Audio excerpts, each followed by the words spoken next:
Hello everybody and welcome to my channel, Empowered by Nano.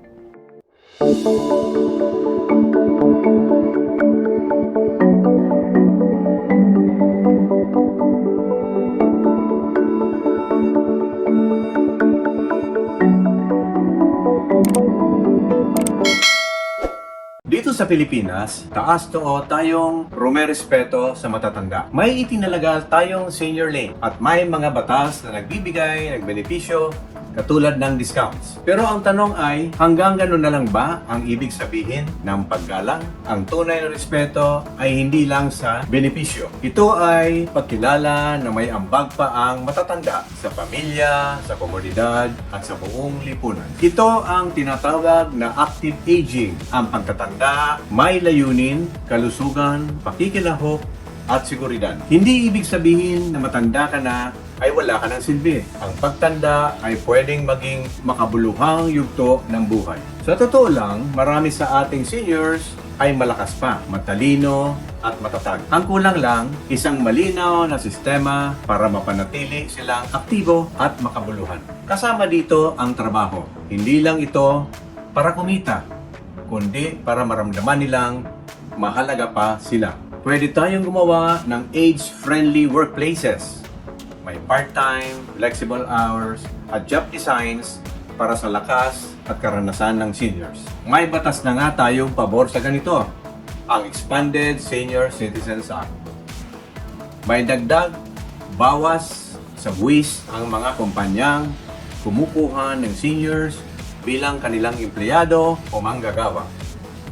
Sa ganitong kalagayan, ay panalo ang employer, panalo rin ang senior. Pwede rin silang magturo, mag-volunteer, o maging bahagi ng mga community project. At ang edukasyon ay hindi dapat huminto sa edad 60 years old.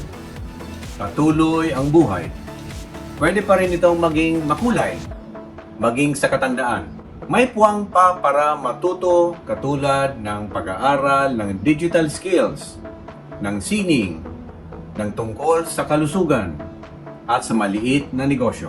Dito papasok ang papel ng gobyerno, lalo na ang National Commission on Senior Citizens. Kailangan natin ang National Strategy for Active Aging, hindi lang para sa pag-aalaga, kundi para sa pagsama sa pakikilahok ng seniors sa paghanap ng mga solusyon.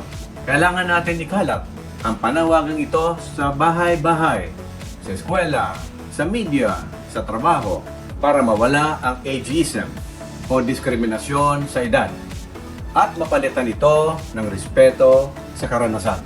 Ang katotohanan, hindi luho ang partisipasyon ng matatanda. Kailangan ito. Habang dumarami ang senior citizens, sila rin ay magiging haligi ng ekonomiya, kalusugan at komunidad. Kaya't itigil na natin ang pagtingin sa kanila bilang vulnerable o mahihina na miyembro ng lipunan. Tingnan natin sila bilang katuwang sa pag-unlad. Ang pagtanda ay hindi kwento ng ibang tao lamang. Ito ay kwento nating lahat. Gawin nating ginto ang pagtanda sa lakas, dangal at layunin. Salamat sa inyong panunood. Huwag kalimutan mag-subscribe, like, and share. Follow us on our Facebook pages.